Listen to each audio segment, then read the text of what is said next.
Are you sick and tired of that political news crap? Then listen to Poor Entertainment every other Tuesday, right here on the Journey into Comics Network. JourneyIntoComics.com. The following is a Journey into Comics. Journey into Comics. It's a Journey into Comics. Journey into Comics. Journey into Comics. Journey into Comics. Network. Production.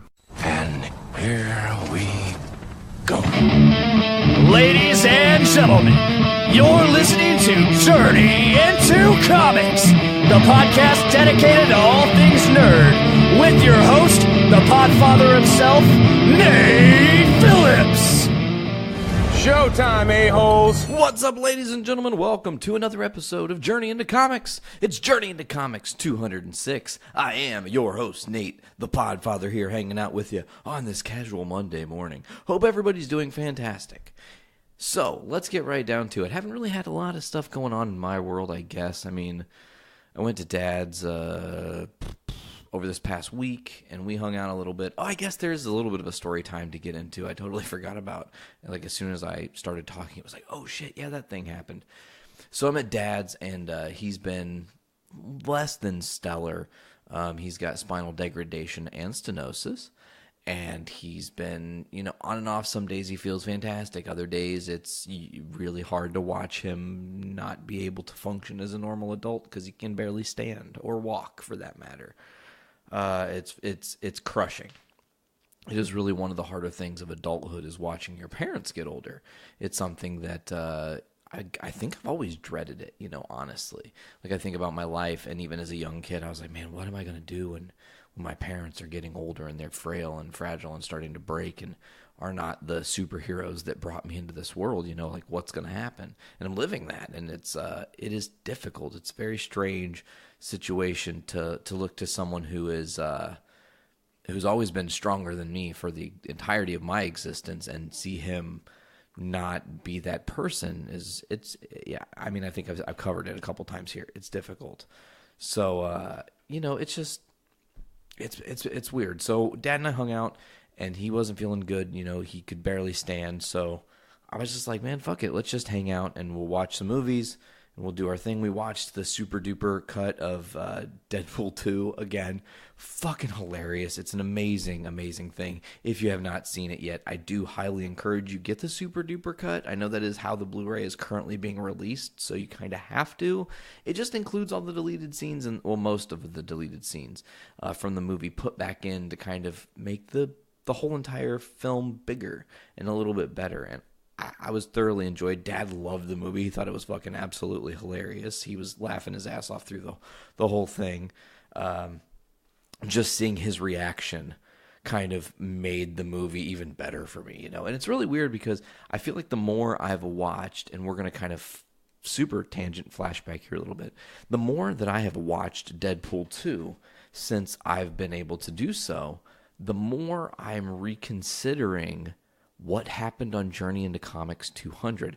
I almost feel as if I could reach into the fucking past and tell Tyler, like, you're right, dude. Deadpool is actually, I think, a better movie than Infinity War, and here's why.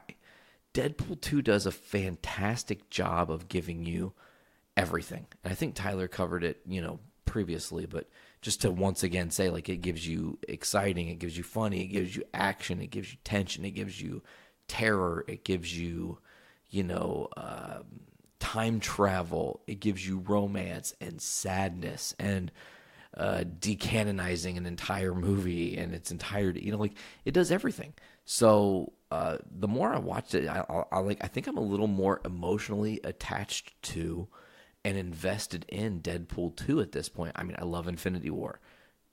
Nothing anyone could say or do could make me change how I feel about Infinity War. However, when I watch Infinity War, I feel very joyous because I love Thanos. So I'm not like, oh, God, no, when Spidey's like, Mr. Stark, I don't want to go, or whatever. Like, that doesn't make me get teary-eyed because I'm like, fuck yes, like, Thanos has won, and we're going to get to see awesome things come from this, and these heroes having to figure their way out of being fucked. And anyways, back to Deadpool 2, like, it's emotionally driving. And the Celine Dion song is just gut-wrenching. They utilize music throughout the movie to really further it and make, just make you really get hooked on this feeling of, like, Wade is a very comedic dude. However, while he is just a quote-unquote comedic dude, he has this really beautiful emotional love in Vanessa, and it's ripped away. And the whole movie is this grief of this character and how he fights back, and the whole deal with Cable. And folks, we're going to go on a little journey right now. And this is live podcasting in my house because, see, right now I've realized that my cat is up on the chair. That means she's going to go for the table, which means I have to tell her to get the fuck out. You get the fuck out, Cammy. Get the fuck out. You know what get the fuck out means? Do you? Cammy? Do you know what it means? No, you don't, because you keep getting in the fuck in. I'm telling you to get the fuck out. Get the fuck out, cat. Okay, so I did it.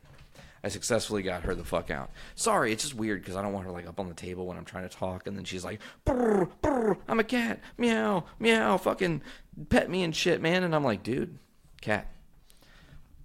I try to love on my cats until I annoy them. That way they don't have any questions about how I feel about our relationship between myself and these cats. These cats aren't going to be around forever, man. And that's just another dark reality of life, right? So when they're here, I want to express to them as animals how they bring joy to my existence. So I'm annoying to them. But it kind of in turn has made them annoying to me. Like they just know how to fucking get under my skin and kind of like rub me the wrong way. But they also are like, they're very perceptive. They know, like, chicken's out. If there's some real chicken, like if I've cooked some fried fucking chicken or some shit like I did tonight, you bet your ass they're going to be in the kitchen waiting. Like, okay, he's going to be getting ready to sit down any time now. And we're going to just wait for him to be about midway through his meal. And as soon as he's enjoying his meal, we're just going to start meowing really loudly and obnoxiously. And he's going to get the fucking picture that we want some of his fucking chicken. Meow, meow. And I'm like, come on, dude. Shut up, dude. Just like be chill. Calm down, cat. It's fine. And I feed Cammy and Ami a little piece of the chicken. And Ami, she's fucking amazing because she'll do the bear. She'll just get up on her two backs. And she'll just be chilling, like kind of in a bear position. It's like, oh, you're so cute. Here's a chicken. And then Cammy's just like, I'm crazy. And I flop the fuck around and purr so loudly that you think there's a fucking car parked outside of your goddamn house. It's ridiculous how much this cat purrs. I've totally got off tangent and went to a whole different place. So Deadpool 2, Dad enjoys it. We get done watching that movie, and I'm like, we should watch another movie. Let's watch Tag. And Dad's like, what the fuck is Tag? And I'm like, I'll tell you about Tag. Tag is this movie where there's a bunch of friends. They've been playing the same game of Tag for 30 years, every year in the month of May. And whoever's it at the end of May, it holds the mark of shame. They're it for the whole year. And then it starts up again in the next year at the start of May. One dude has never been tagged, right? And Jerry has never been tagged. And the whole movie revolves around how they're going to try to get him to be tagged. And it's got Ed Helms, and it's got Hannibal Buress, and it has Jeremy Renner, and Jake Johnson, I think is his name. He was the dude that was in Jurassic World. He was also, I think he voices Spidey in the Into the Spider-Verse movie that's going to be coming out here pretty soon, which you guys should totally check out. It's going to be amazing. I'm so excited. So we watched that movie, and Dad's, again, laughing, fucking hilarious, loves it. And we're hanging out, and then I just go to bed, because it's what to do. It's fucking late, and it's time to go to sleep, and I need to fucking sleep. I'm a human being. I need to recharge the batteries, so I sleep. I wake up Thursday morning, and, I'm laying there, and I feel fine. Like, I'm laying there Thursday morning, and I feel okay. I'm like, all right, everything's cool. So I stand up to take a shower, and still, everything seems okay. And then I go to turn my fucking like head left, just to look left, and I get this.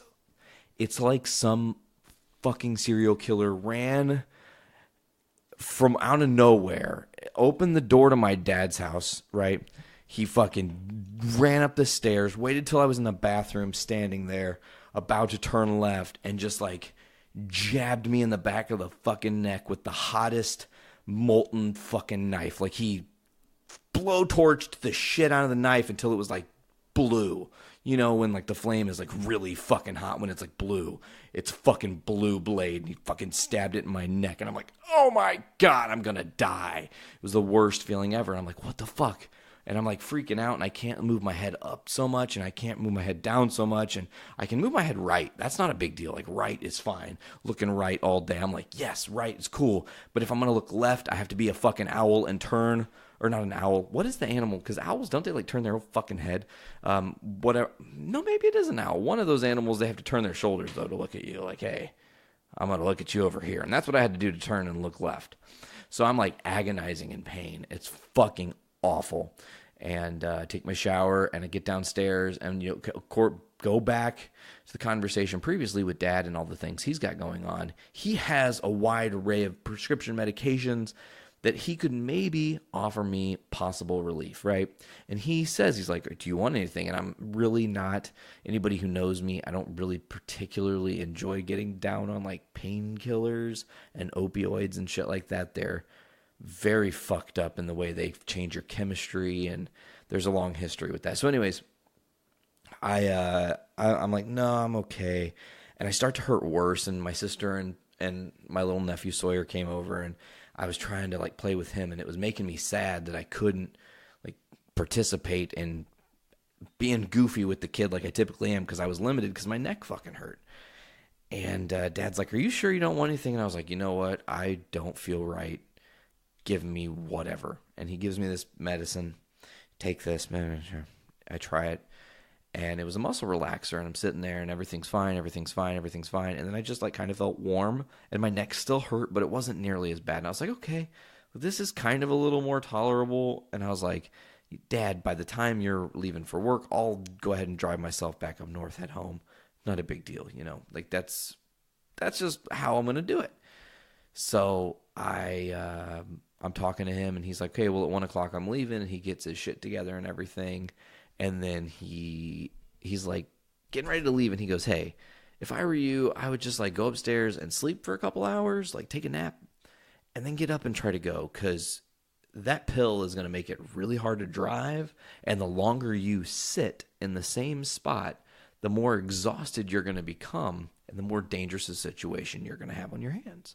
And I was like, fuck, he's got me there. He's right. He's dead on. I could feel it in my bones. I was like, eyes are kind of like rolling over. I'm tired, you know. Muscle relaxer relaxes every muscle, including your fucking heart. So it's like slowing everything down. And I'm like, whoa. So I lay down, and I was actually, I'm gonna mention this specifically because I love those guys.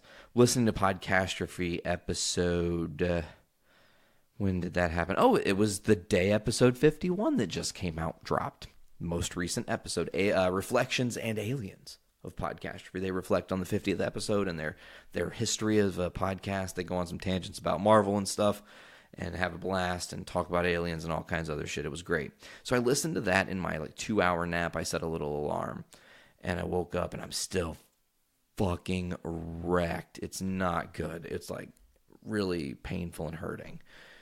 And so I got home, and Dad had given me another one of the little pill things. I can't remember what it was called. He gave me another one of those. He's like, in an emergency, take this. If it's still bad at like 10 o'clock at night tonight, you might want to take this, and then it'll help while you're sleeping. It'll just like enhance your sleep. And I was like, all right, cool. So yeah, it fucking knocked me the fuck out. I was KO'd. I slept till 10 a.m. the next day. So I slept like a solid like 12 hours or some shit. And still neck pain was there. It's Friday, so it's time to go pick V up. I run down to Lowell to pick her up, and I'm like trying to ask her if her mom, who is a amazing massage therapist, if she has any techniques or tips or tricks or anything to help loosen this neck issue up, because it's bad. Still like two 2 days later, I still, even as I'm recording this now on Sunday going into our Monday, I still can't turn my head all the way left. So that started on Thursday, Friday, all of Thursday, all of Friday, all of Saturday, all of Sunday. 4 days I can't turn my head all the way, or I get like a shooting pain. And it's lessening, obviously. The more I work it, the more I've rested, the better it has gotten. So to get back into it, I slept and got up the next day, and I didn't really feel right. And I'm at V's, and her mom gets done with one of her massage clients, and she's like, let me help you because you look miserable right now. And I'm like, all right, cool, we'll do it. So they have me lay down on this little massage therapy. It's a really nice massage, like, therapy table, you know. And she's like doing these like really deep compressions into my fucking shoulder blades and stuff, and like working and like doing this weird thing where she kind of like actually was pinching my fucking muscles and like melting where there was this tension. She was literally melting it with her fingers. It was fucking crazy. And there were moments when she was like rubbing the parts of my neck and my little trap here that were fucked up. When she was working on it, it felt like there were like fucking Doctor Strange amount of hands on me at the same time, like, because there were just so many different great points of pressure where she was relieving the damage that had been done from sleeping improperly. And I'm guessing my pillow is probably to blame, but who knows? I honestly, I couldn't tell you what the cause of this stiff neck was. I just know I suffered from it, and it was a real, genuine motherfucker. I've hated it. I've hated having it. I'm not a fan of stiff necks. It's one of my least favorite things. Right alongside of having the plantar fasciitis that I get when I work on ladders. But anyways, there's a lot of things to talk about today, folks, and we're going to kind of get right into it. As I almost totally just fucking ruined my whole entire night. That would have been so bad. So bad, so bad, so bad. We're going to start with Star Wars as Kelly Marie Tran speaks out against the online harassment. You guys have heard about it. She was like bullied till the point where she shut down her Instagram and Twitter because people were just saying fucking really terrible things. And she did a piece with the New York Times, and it was her response following her decision to leave social media. It was an essay penned by herself in first person, and it's deeply personal, piece reflecting why Tran ultimately chose to step away from the intense harassments.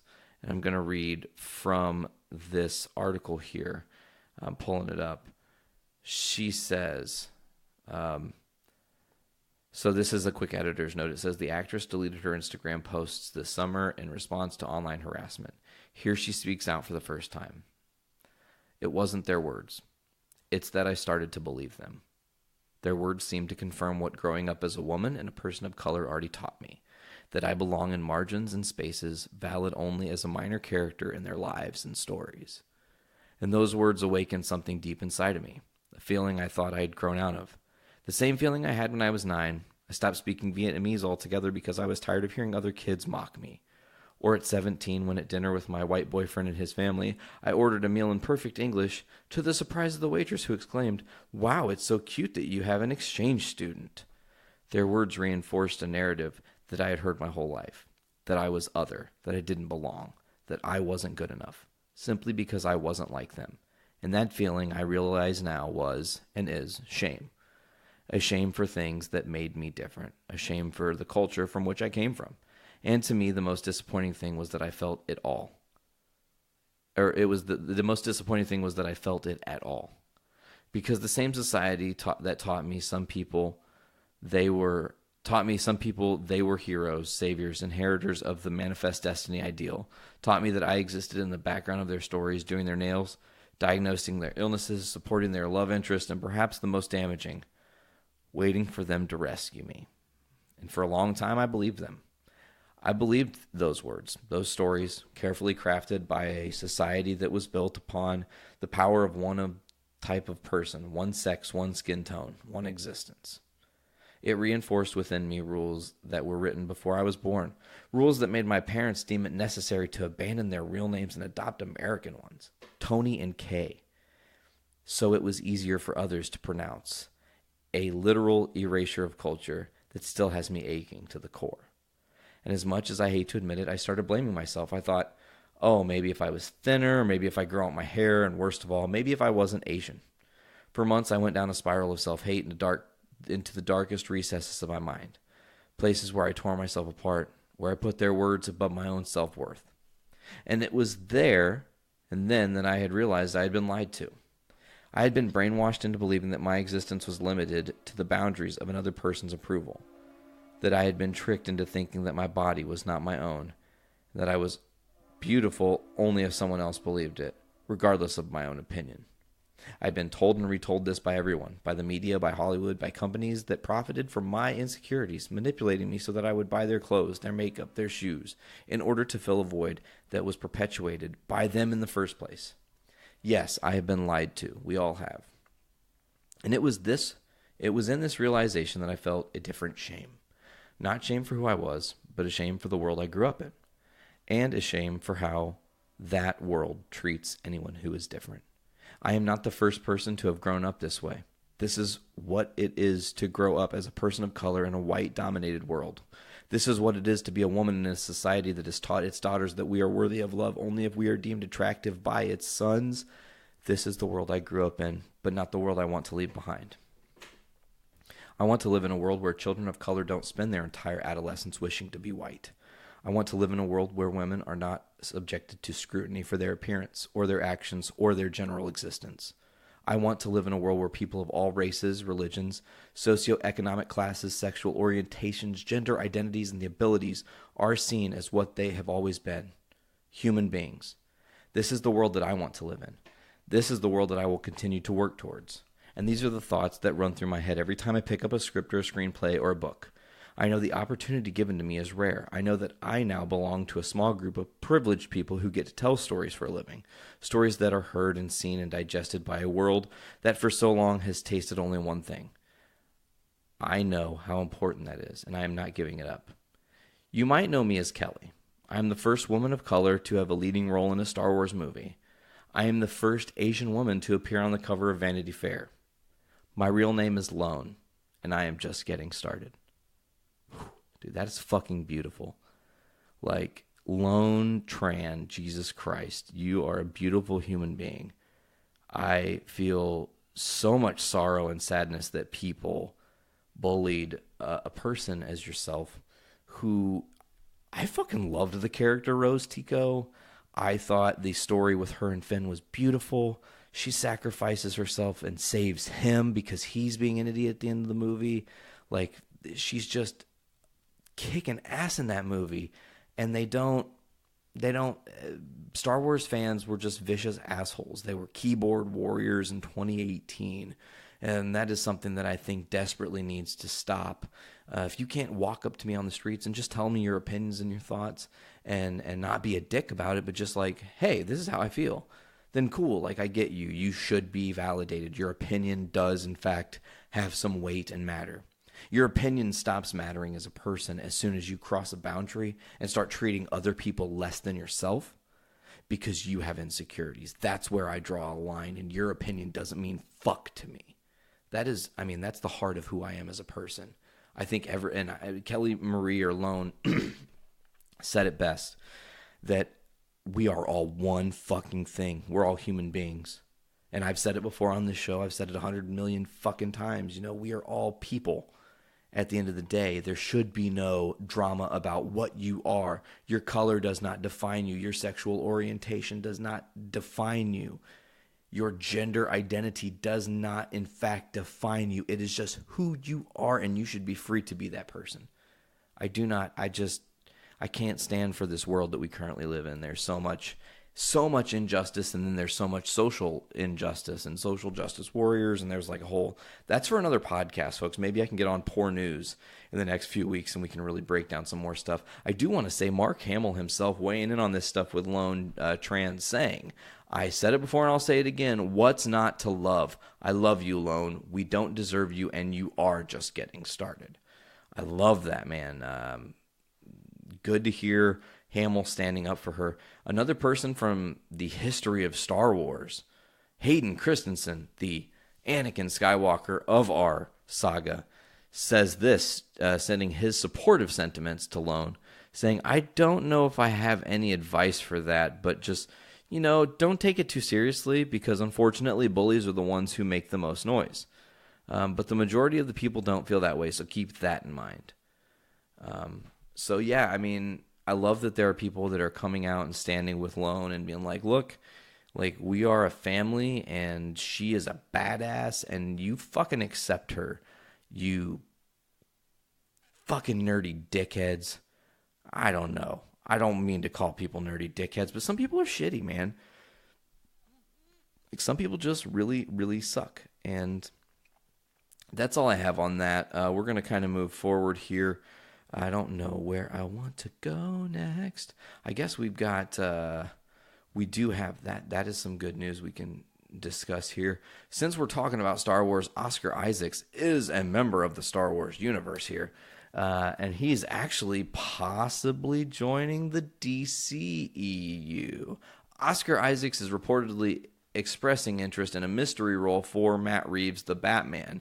It's an undisclosed role at this time. Who knows who he could be? It would be very interesting. I'm not sure what villain they'll go with. As soon as I read this headline, my first thought immediately, as soon as I saw Oscar Isaacs, I literally went, Thomas Elliott, Hush. Has to be Hush. It would be fucking perfect. He would be a perfect Hush. If he's not Hush, he would also make a great Harvey Dent Two-Face. I don't think he'd be good as the Riddler. Like, I don't really think that would be his shtick, as it were. Or the Joker, for that matter. Too many Jokers going on right now. Too much Joker madness going on. Joker Madness episode title. Got to write that down somehow. Joker Madness. Fuck. Why don't I ever have a pencil when I need one? Oh, there's a Sharpie right there. Well, I'm going to jump over here and do this really quick. You guys ready? Watch this. Ready? 3, 2, 1. Oh my God, I'm off mic. And I'm back. Okay, cool. Joker Madness. That's a possible episode title. So I'm going to write it down. That's how I do it. I'm going to take a quick drink here, folks.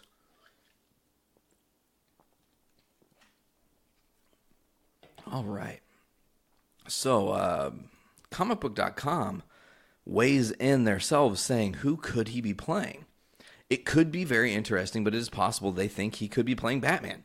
Maybe Ben Affleck is leaving. Maybe this is a great opportunity to cast someone younger in the Batman role and start this motherfucking shit fresh. Let's bring it on. Or it's possible he could be Hugo Strange. That would be interesting. I disagree with that. That would be why. It's not. There's so many things I want to say here. I don't know if he would make a great Hugo Strange. Possible, though. Two-Face. Hey, I said that. I do agree that Two-Face would be great. Hush. I also said that. Fuck yeah. Totally makes sense. It would be great. Calendar Man. Prometheus. Onomatopoeia. No. I think it would be cool to have him as Hush or Two-Face. That's my thoughts. Oscar Isaacs being in DC would be great for them, though. He's a fantastic, well-seasoned actor. He can definitely bring an upper tier, upper echelon caliber of acting to the DCEU, and they need it, and that would be fantastic for them. Now, let's see. I think I've got some more DC news, possibly. Yeah, because the first Aquaman test footage has been surfacing. And here are some of the screen tests reviews that are coming out. Someone said, guess which upcoming superhero movie test screen last night in San Fernando Valley? Heard good things. Someone else said, I heard talking about Aquaman. I hear it's good, not great, and that it's all we can hope for in the end. I'll take it. Someone else says, Aquaman is a Phase 1 MCU movie through and through, so if you like those, you'll love it. And if you don't, you probably won't get much enjoyment out of Aquaman. So it seems people are like kind of impressed by Aquaman, that it's not going to be perfect, but it's a decent outing. I know that I feel like right now Disney is... It's like there's 3 balls and 2 strikes and 2 outs, and it's the bottom of the 9th, and they're down 1 run, and they've only got 1 hitter left because everybody else's arms got fucking chopped off, Machete baseball style, and they have to hit this one out of the park, because if they don't, they're kind of destined to be done, I think. Because, listen, here's the deal. DC has been doing a fantastic job of trying to boot up their universe and doing a fantastic job of not quite getting it right. Justice League, fantastic movie. Not really a lot to complain, except for stuff from other movies makes it less believable. And it's kind of cool. You tie some things and whatever, I get it. Man of Steel, not the greatest movie. As Brando had always said, and I will never, ever disagree with this, it always came down to the fact that Man of Steel was just two movies shoehorned into one movies where the origin movie and the first sequel were just put together to make like a super cut movie. And it did never really work out so well. Batman vs. Superman was flawed for many reasons, missed dialogue, missed opportunities, taking characters in directions that people didn't necessarily agree with, misutilizing opportunities when they had some things represented from comic book lore and stories that didn't quite work out. Suicide Squad, I mean, everything DC's doing is like, they're connecting, but they're all foul balls. They're all foul balls. You are hitting a ball, correct. Wonder Woman was a solid double. Like, Wonder Woman gave them their score in this 2-1 game they're down in hypothetical machete baseball. That's what we're going to call this, because I said everybody got machete. Their arms are gone except for one dude, and he's swinging, hoping to God he hits it out of the park. So, Aquaman, it's got to be on. I'm looking forward to Shazam, though, too. We should mention that. Like, Shazam's going to be dope. Don't get me wrong. I'm excited for Shazam. And I'm excited at the prospect of Aquaman. I hope it's great. I really do. I look forward to seeing it in December. I just hope it's everything that we're hoping it is and not suck-ass and half-assed. Because those are two things that are going to doom the DCEU more than anything else, I believe. So, let's go here. I've got some Marvel news. There's that other thing that we're going to talk about. So I guess we're going to jump over to Disney and Marvel news. I know it's like totally went from DC to Disney. I guess that's the best way to do that segue. That was horseshit. No, that was shitty. Yeah, I thought so. Looks like Disney's streaming service is getting a name, or officially got its name, and new details have emerged. As of right now, they are going to be releasing during the calendar year of 2019 the Netflix killing Disney Play streaming service. So the streaming service is called Disney Play. I'm guessing it's probably going to be under $10 a month, maybe $5. I mean, they know they're going to get people. They know they're going to get so many people. So if you make it much cheaper than Netflix and know you're definitely getting a huge influx of people joining that streaming service, they don't have anything to worry about, especially considering the buyout for Fox is happening. They're going to get all those properties they're going to be able to also show on their streaming service. I mean, there are countless movies that are going to be going on this streaming service, and they're probably going to literally have sections where you can go like, I'm in Disney Play, and I'm going to go to the Marvel section, and I've got everything that I can fucking watch on here that's on Marvel, like all the Marvel films.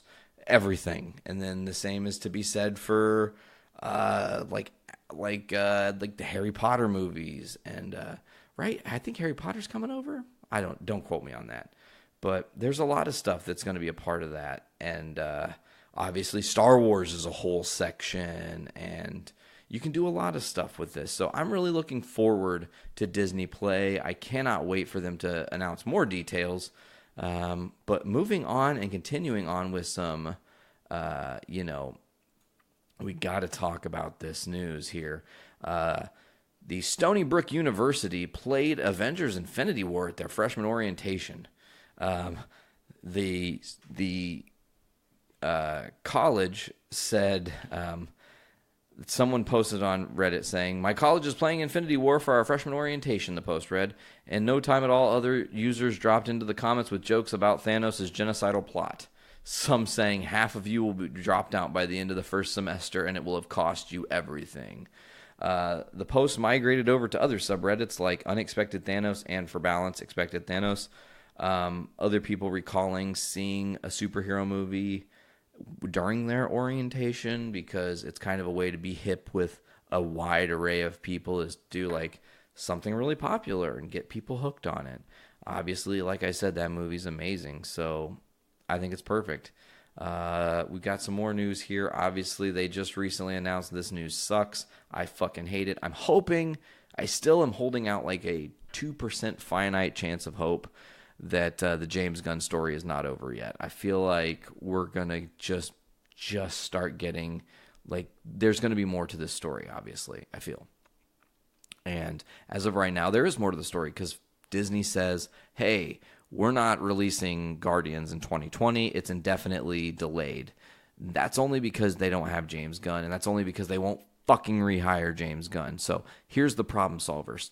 Rehire James Gunn, the movie goes back into production on time, you make money. So the internet itself is reacting to the fact that Guardians has been delayed due to the firing of James Gunn. I'm going to read some tweets that Comic Book put together for us here. It says, the Guardians of the Galaxy box office to Disney is those pennies you find down the side of your couch, meaning that they don't really give a fuck about Guardians of the Galaxy.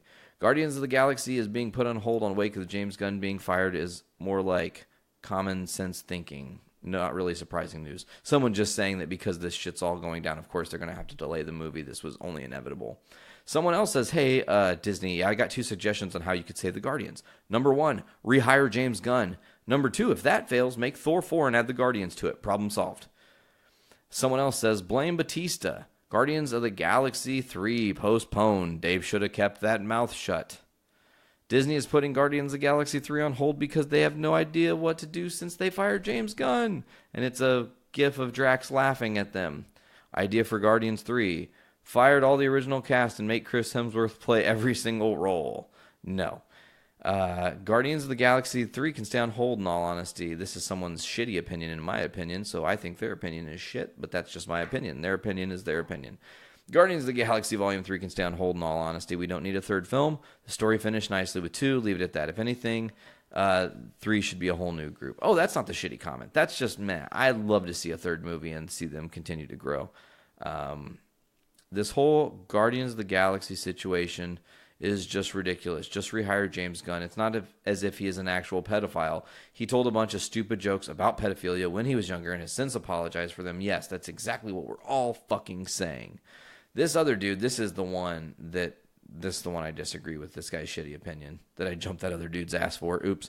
So, even without James Gunn controversial firing plaguing Guardians 3 news, I'm honestly kind of happy it's being stalled. In my opinion, GOTG 2 was a mess. It didn't quite capture the magic of the first one and was the worst paced movies. It was one of the worst paced movies I've seen from Marvel. I strongly disagree with this person's opinion. I loved Guardians 2. I thought it was brilliantly paced. They put everything together nicely. They're just little beautiful Easter eggs throughout the movie. Amazing soundtrack. The acting is phenomenal. Yes, I loved Guardians. I hope that they fix this problem. And I don't know if they're going to, but I tell you what, man. Joe Carnahan, director of films such as The Grey, A-Team, Smoking Aces, he's decided to offer some free counsel to Disney on how they can solve their GOTG3 troubles. He said, Disney, I have an instant fix for your Guardians of the Galaxy 3 issues. Rehire fucking James Gunn. Problem solved. 100% agree with that. That's the way to go. And I'm hoping that it's possible that he could still be brought back in. I know people are like, well, they made it official. There's no chance. But other people who are friends of James Gunn, other people like Taika Waititi, who was brought in to talk about a undisclosed movie for Marvel, possibly Guardians 3, I think that Taika Waititi would have stood with James Gunn and said, no, I can't in good conscience take his movie. That's his movie. Like, sorry. I'll do Thor. That's my bag now. I'll do your Thor movies, but I can't do Guardians. Sorry. I just can't. You know, and maybe that'll be the case, but maybe not. Maybe Taika's going to kind of be a scumbag about this and make it his own movie and hopefully not ruin Guardians for everybody. It's going to be tough to tread, you know. It's tough water to tread right now because they're pissing a lot of people off, and I'm just waiting because I feel like soon we're going to get that boycott Captain Marvel for James Gunn petition, and then Disney's going to see like that number go up to 300,000 or 400,000, and then you do that math divided by the amount of tickets they won't sell Captain Marvel, that movie would tank, and that would fuck everything they're planning up, even if it's a fantastic movie. I just see people are vicious, and that's something I could see people doing. Like, literally create a petition, say Captain Marvel is coming out, it's the next big thing, so the only way we can ensure that we get what we want with Guardians is to fucking make them hurt by showing the next movie that they have slated, who's boss, and cutting its legs. I don't want to do that. I want to see Captain Marvel. But again, like I said, I feel like there are people out there that might try to make something like that happen. We're going to keep on with some Marvel news here, as hidden text was translated on the Black Panther suit recently through Reddit. One user in movie details at the cruiser _ says, in Black Panther, when T'Challa strikes the new Panther habit suit to test its kinetic energy storage, some glowing Wakanda text appears on the torso. If you translate one chunk of this text, it actually says, "I love you, Mom." That's pretty cool. That's like a little thing to the Queen. That's pretty nifty here. Here's some big news out of the smallest heroes here in that Marvel has to offer. Ant-Man and the Wasp making a jaw-dropping opening here, record-breaking opening at Chinese box office this week. It looks like Ant-Man doesn't have to really worry about the cash flow anymore because they've got it coming in. So far, the MCU flick over in China has earned a whopping $68 million during its opening weekend. The staggering debut makes Ant-Man and the Wasp the fourth highest opening for a Marvel film at their box office. The gross also boosted this film's weekend international earnings to a cool $71 million. As for the film's global totals, it's got a total of $544 million globally, $333 million of that coming overseas, while $212 was in North America. It's actually charting just below Iron Man and just above the first Ant-Man as far as the money it's making is concerned. It's not going to touch Black Panther or Infinity War, obviously, so that's no real surprise there. Only got a couple more articles for you here, folks, as we stroll on into the good evening here. Legendary comic book artist Russ Heath has died at 91 years of age. He worked on many different classics, Two Gun Kid, Wild Western. He also worked on stuff like Captain America Comics 71. He also did things like work for Marvel Tales, Strange Tales, and Journey into Mystery, which Journey into Mystery has a little bit of the reason Journey into Comics exists. It's a play on that, is what I came up with. So, and the last work that Heath did was the Immortal Iron Fist 20 in 2009. He also received an Ink Point Award in 97 before he was inducted into the Will Eisner Comic Book Hall of Fame in 2009. He also received the Comic Art Professional Society Sergio Award in 2010, as well as the National Cartoonist Society Milton Caniff Award in 2014. Sad to see a legend like that past 91, man. I'm certain he lived a fantastic life.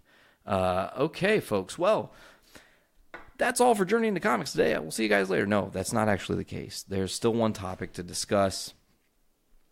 This one doesn't cover comic book news. This one blurs the lines for what it is. It blurs the lines for what you guys know of me, because I need to mellow a little bit before we get into this, because I got some really shitty shit to discuss. All right, let me grab a drink before I get into this. Okay. I have the unfortunate displeasure of sharing some news with you folks that most of you probably, if you're listening Monday, you already know this news. I don't know. Maybe Game Addicts will be covering this on their show on Thursday. I am uncertain. I would assume so. It seems very topical, but I am uncertain. Today, which is Sunday, I know it's Monday for those of you who are listening. Sunday, early afternoon in Jacksonville, Florida, a angry loser, I mean, that's the only word I can use, this angry loser, who had lost in a Madden tournament, returned to the tournament with guns and started shooting people. Some of the shooting was actually captured live on Twitch.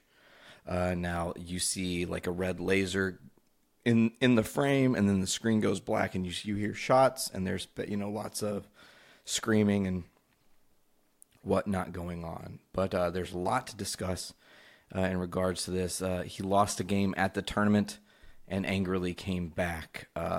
So we're gonna read some things that have different people are saying and whatnot. Complexity Gaming CEO issues a statement on the Madden tournament shooting. Complexity Gaming founder Jason Lake issued a statement on the shooting that occurred Sunday. The shooting took place in Jacksonville when, during a Madden 19 tournament, a gunman opened fire. After the events, they asked others Lake asked members of the press not to reach out to people who were there.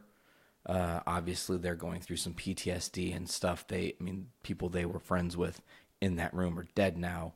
People that they knew who had been on the tournament scene for a while are dead now because of someone who they also knew on the tournament scene. And that's not an easy thing. You know what I'm saying? Like, it's really fucking dark. So here's the full statement from Lake. He says, "We're obviously shocked and saddened by this afternoon's events. Our player, Draney, was hit in the thumb, but is going to be fine. He managed to escape and run down the street to a nearby gym.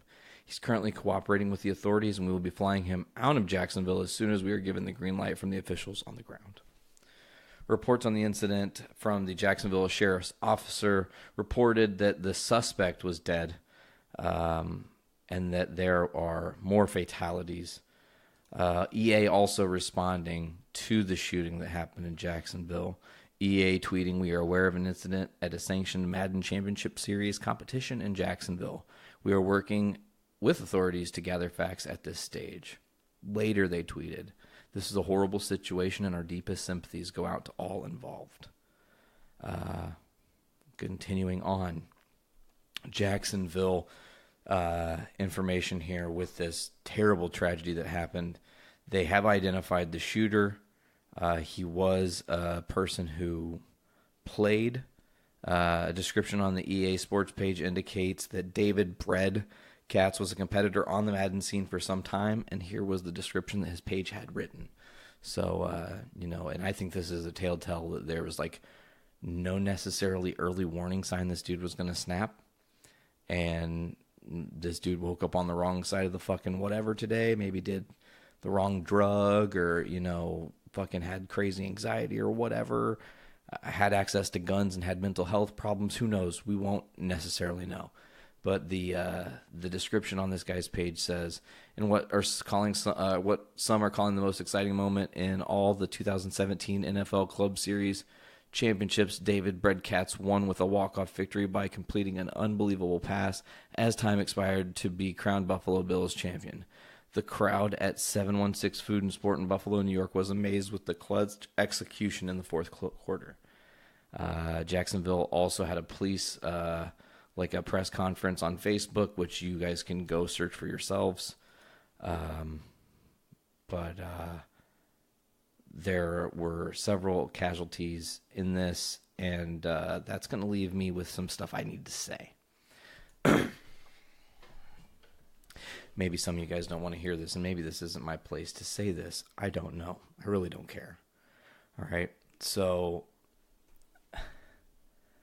ever since I was little, I've always had like a moral issue with guns, right? And what I mean by that is I kind of am a classic human being in the way that I think of, how do I want to word this? Like conflict should be my fists against your fists and no weapons involved. And if you bludgeon me to death with your fists, cool, I deserved it. And if I take you out with my fists, then cool, you deserve it. If we have to go there, I don't want it to get to violence. I want to mention that too. I don't want it to even get to violence. But if it absolutely must, there is no other option and violence must be included, use your fucking fists like a man. You know what I'm saying? Like, I really truly believe and have always believed only cowards use guns, because gun is a guaranteed victory. Like, hey, I have a gun and I don't like you, I can guarantee if as long as I do it right, game over, right? And then that was maybe poor verbiage there, but I just disagree with it, And it's not the movies that are on television. It's not the video games kids are playing. It's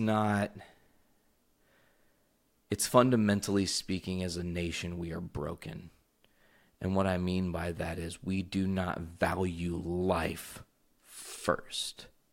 We're one of the biggest nations in the world, and we are the worst in taking care of our people. Okay? That's a problem. It really is. And those things need to change. And, I don't mean to come out here and get on a political, fucking soapbox and preach to you guys. I was having a conversation the other day, and I want to just mention this is very, very important to me. But the November elections that are coming up, right? You're going to have an opportunity here in November to elect senators and people in the House of Representatives to office in the middle of Donald Trump's presidential campaign, right? And there's this big thing that they're calling the blue wave. And the theory is that there are so many fucking people who are actually Democrats who didn't vote because they're fucking dumb, who did not vote, and now Donald Trump is our president. And take that for what you will. If you like him, I have no words. But if you don't like him, I also have no words because I feel you there too. So right now we have an opportunity in the middle of this to stop him in his tracks, stop the craziness, stop the hate and the evil things that he's been doing and how he has been so negligent to the veterans, and that's huge. In the mental health world, that's huge. And women's health care, that's huge. And healthcare in general, and that's huge. There's all these different fucking things this guy's been fucking up. And we as people have an opportunity in November to vote, get our expressed thoughts out, and block him and put him in a fucking shitty situation. Until Robert Mueller takes and whatever happens in this investigation furthers on, A lot of people are like, well, don't you think that if he had anything on Donald Trump, he would have already got him? Well, here's the thing, guys, and this is something that a lot of people don't think about. And I know, typically speaking, this is not political journey into politics or anything like that. Like, I don't do this shit, but I feel like it's very poignant when it comes to the culture we are currently living in, where our whole nation is crying out. If you can't see that our whole entire nation right now is suffering, everyone is struggling. Everyone is going through tough times. Crazy shit like shootings are happening.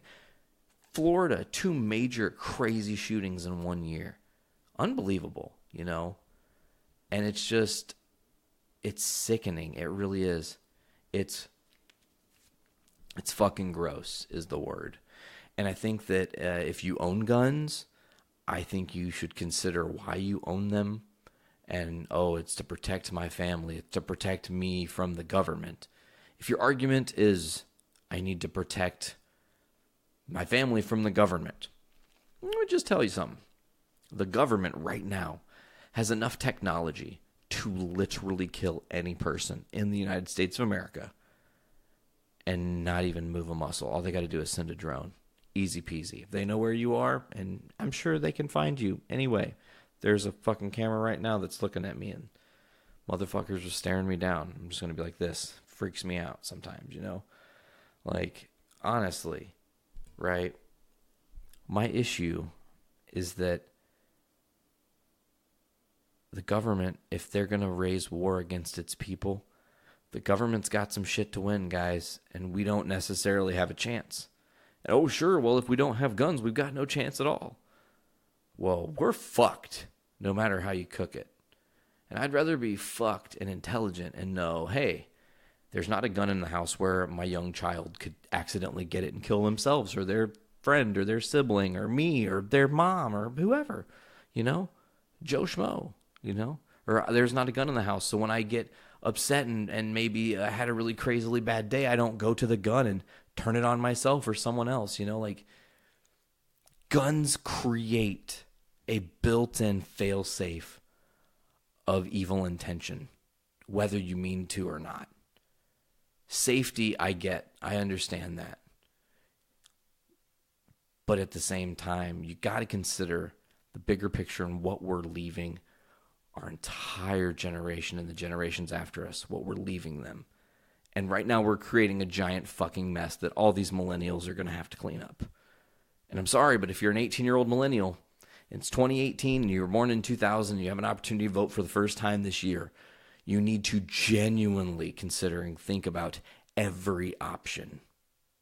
What I mean by that is there are people that are currently out there right now that are trying to ensure that everybody gets an opportunity to higher education and everybody gets an opportunity to have health care and everybody is treated equally and life is the most important thing.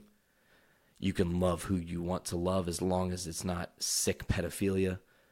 If you're a man or a woman or whatever you identify as long as you are of consenting age, have whatever relations you want, as long as it's not hurting somebody else, right? There's a plant called marijuana. You smoke it. It levels you out. If you got a migraine, it kills your migraine. If you're hurting in your back, it takes the back pain away. If you're having a crummy day and your mental isn't right, it can set your mental right. There's so many uses. CBD oil helps people feel better, can cure cancers. Hemp is a humongous industry that's being underutilized by our country. And there are people fighting to make these injustices correct. And we all have to think about that in the future and what's coming. Because if you just blindly vote red or you blindly vote blue or you blindly vote green and you don't consider all of the bigger picture options that don't just affect you, but that affect your friends and your family and their friends and their family. Because we're all in this together, right? There's one planet. Once we fuck it up, it's over. Game over. We can't undo the fuck up. We can't switch it around, and we're dangerously close. Dangerously close. All these dark things keep happening. Crazier and crazier things. The end doesn't seem near. The darkness is just consuming as the Trump train rolls across America. Just got to keep your heads up, folks. I just want to go back to the Jacksonville shooting really quick. To anyone hurt or to any of the family members of any of those killed, I genuinely am so sorry. It is a terrible thing that people feel the need to enact violence upon another human being over things that are fun and competitive.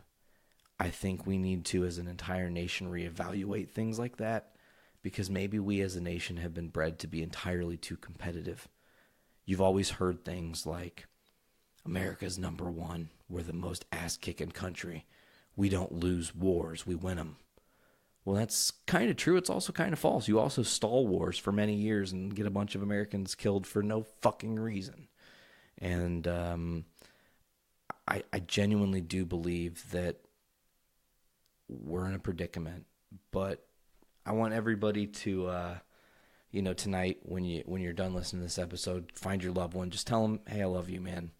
Tell the people you care about how you feel. Don't hold that back because, again, back to exactly what happened in Jacksonville. Those people didn't know that was their last day.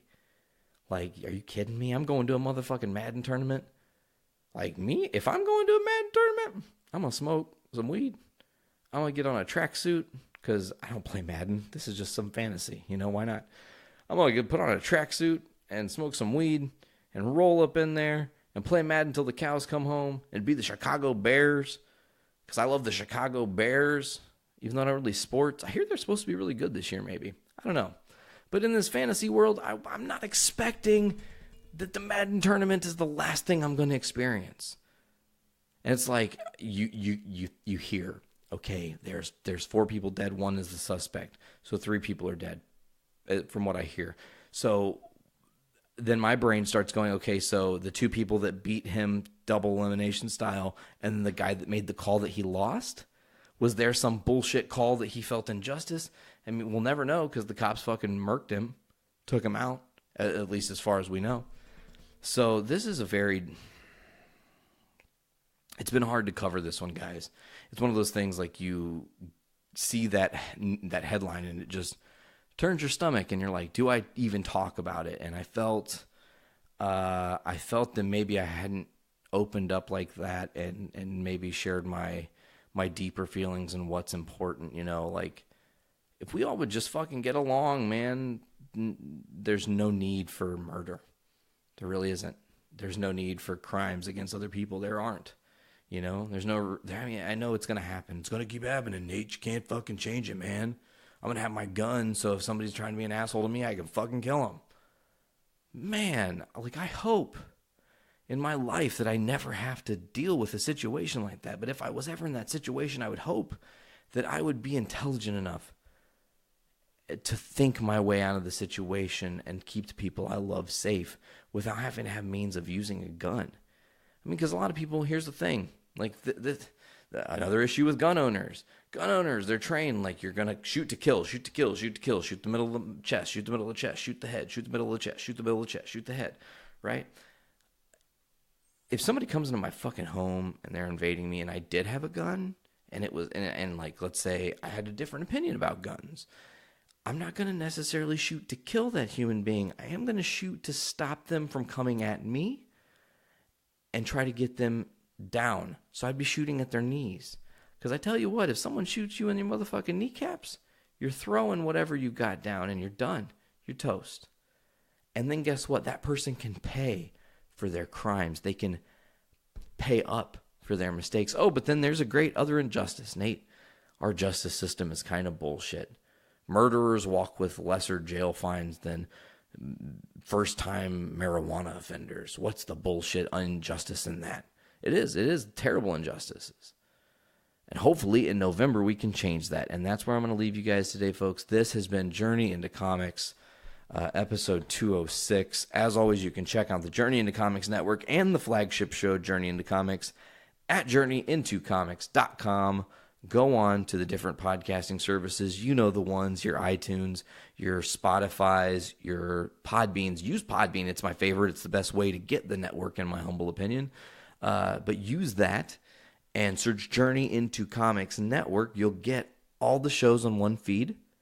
You guys check out the other shows on the network if you're not listening to things like Podcastrophe or Bruce with Dudes or the new show that just debuted, Gallifredio, that there'll be another episode coming this Friday. Make sure to check it out. Or the next tomorrow's show, the Poor Entertainment, that's AP's new show where he covers entertainment news. I'm sure he's going to be talking about this gun shit that happened. Adulting Ain't Easy on your Wednesdays. You've got Podcastrophe on Thursdays. Journey into Wrestling is going to be having some shake up here. They're going to have one more episode on a Wednesday, and then we're going to move Journey into Wrestling to Sundays. We've got Poor News opposite Poor Entertainment every Tuesday, or every other Tuesday, that is, as well as Kids for Sale podcast. You guys, I want to thank you guys so much for listening to this episode of Journey into Comics. I know it was a little bit darker. There was a lot more crazy shit that happened. I'm just grateful that you guys tune in every week. Wherever you're tuning in from, wherever in the world, I'm genuinely humbled every time the numbers roll in and I see that people are interacting with what we're doing. Please continue to share our network to people. Please continue to show people our stuff. We do appreciate it. You guys can go to our Patreon. I did not talk about this on the show, and maybe I'll do it now before I'm out of here officially. We upgraded and revamped the Patreon, and actually I am going to go there, and then we're going to do a rundown of all the new shit that's going on the Journey into Comics Network Patreon, where you guys can get a bunch of cool shit now that we're evolving the network a little bit more. We're furthering out ideas and growing. So we've got the Every Dollar Helps tier, $1 or more a month. You get early access and exclusive content. As long as you're giving us $1, you get early access. As soon as the episode is ready and edited, you get it in your ear holes. Exclusive content, meaning when we can and will be able to release exclusive episodes only on our Patreon, you guys will get them. No one else will get them. The main feed won't get them. And previous specials, previous exclusive contents, you guys can still access now, right? Isn't that amazing, right? We've got the Nothing But Love tier. That's the same thing as the first tier, except for now, at the end of every podcast, if you're on the Nothing But Love tier for $2, we're going to shout you out. If you've got something you're doing, if you're a creator who has, it's kind of like free advertising for $2 a month. You get a shout out where we'll be like, hey, Joe Schmo with the Podcast Book of the Month Club podcast, or whatever the fuck it's called. Check them out at ... And so it's so-and-so. And it'll be every host for each show will be thanking you guys and giving you all the shout out. So it'll be monthly opportunities to be heard by new people and get your product further out there. We've got the Sticker Club, which is early access exclusive content. You're going to get that shout out on all the different shows and a random custom Journey into Comics Network sticker, meaning we're going to have stickers from all the different shows being released, whether it's actual just show logos, or if it's going to be specialty items, different sayings that shows have, specialty shirts, because, you know, like the heritage shirt that they have for Podcastrophe, right? We're moving up. We're to the Learn the Ropes tier, $10 or more a month. You're going to get early access, exclusive content, a shout out on all our network shows, a random custom sticker, and a 30-minute call with me, Nate, the Podfather himself, where I'm going to talk to you one-on-one and riff ideas and discuss how podcasting works, what you can do to make your podcast better, what you can do to engage your audience more. There's a lot of different angles to play when you're starting a podcast, and there are some people who are unconfident that they can do this. And let me tell you a secret. If you have a voice, a computer, and a microphone, you can podcast, no questions asked. And I can help you. So I hope to actually be able to help you. We've got a couple more tiers here. The T-Shirt Club, meaning you get early access, exclusive content, a shout out on all the network shows, a random custom sticker, and one network shirt. So you get a Journey into Comics network shirt of your choosing. You get to tell us, this month I want the Podcastrophe shirt. Next month I want to get the Gallif Radio shirt. The following month I'm going to get the Brews with Babe shirt. And you can get shirts from the network so you can rep all our different shows that you're listening to on a week-to-week basis, and we do appreciate that. And we got one more tier for right now. We've actually discussed possibly adding a couple more tiers. We'll see. But this is the Learn the Ropes in a T-shirt tier. So you get early access, exclusive content, a shout-out on all the shows, a random custom sticker, one network shirt, and that Skype call with me again, 30 minutes. And then you know what? We're probably going to do a couple more, maybe a little more specialty tiers that are going to be like bigger things. But I haven't really quite decided what I want to do. But I want you guys to check it out. So go to patreon.com/Journey into Comics. If you're listening and you know somebody else who would love this, send them over to us. Tell them, check out Journey into Comics Network, man. Check out their Patreon, where you can get the entire network in one spot. Because coming soon, Podcastrophe will be leaving our main feed. I'm sad to say, episode 60 is their swan song on the network's main feed. Then you're going to be going over to the Podcastrophe podcast's own site, or following them and subscribing to them on iTunes and all the different places, just like you guys do, Game Addicts. So you can, in fact, get Podcastrophe every Thursday, and they're going to also be releasing a lot of bonus episodes with new stuff that they're still working on, and I can't wait. And we've also got new podcasts that are still being developed that will be debuting on the Journey into Comics Network starting January 2019. We're always changing, we're always evolving, we're always growing. We've kind of got a system and a methodology worked out for the future of the network, and we've got an eye on how we're going to do it. So now we've just got to kind of enact the plan, and I can't wait for you guys to see what that is. This has been Journey into Comics, episode 206, Machete Baseball, or Joker Madness. Who knows what I'll end up calling it. That's always fun, because sometimes I feel like, well, shit, I said it, so I have to do it. But not today. I think I'm going to go with Machete Baseball. So this has been Journey into Comics 206, Machete Baseball. I'm Nate. As always, do me a favor. Take a breather, sit down, saw your skull open, pop the top of your skull back, and fill your brains with shit. Later.